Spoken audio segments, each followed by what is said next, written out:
বন্ধুরা আবার একটা রেসিপি নিয়ে চলে আসলাম। কড়াইতে তেল দিয়েছি, তেল গরম হয়ে গেছে। এবার দিয়ে দেব পোস্ত বাটা। পোস্তটা বেটে রেখেছি, দিয়ে দিলাম পোস্ত। একটু নেড়ে নিলাম। এবার দিয়ে দেবো হলুদ।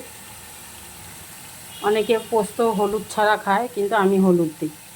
আমি সাদা সাদা পোস্ত করি না, আমি একটু হলুদ দিয়েই খাই। আর দিয়ে দেবো একটু ঝাল লঙ্কার গুঁড়ো, কাঁচা লঙ্কা দিয়েছি, বেশি দেইনি, 3-4টে দিয়েছি, একটু দিয়ে দিলাম। আবার একটু এবার দিয়ে দেবো লবণ স্বাদ মতো। লবণটা দিয়ে একটু নেড়ে নিলাম। পোস্ত তো বেশি নাড়তে হয় না, এখানে আলু ভেজে রেখেছি, দিয়ে দিলাম ভেজে রাখা আলুটা দিয়ে একটু নাড়বো। তারপরে দিয়ে দেবো, আমি এই যে দেখো সোয়াবিনটাও ভেজে রেখেছি, দিয়ে দিলাম সোয়াবিন। এইবার একটু নেড়ে নিই।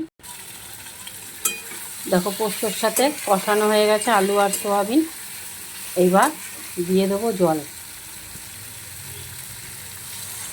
মশলা ধোয়া জলটাই দিয়ে দিলাম। মশলা ধোয়া জলটা দিলে নাকি তরকারি বেশি টেস্ট হয়, তাই দিয়ে দিলাম। চলো এবার ফুটুক, তারপরে আবার আসছি। দেখো বন্ধুরা, করে ফেললাম আলু সোয়াবিন দিয়ে পোস্ত।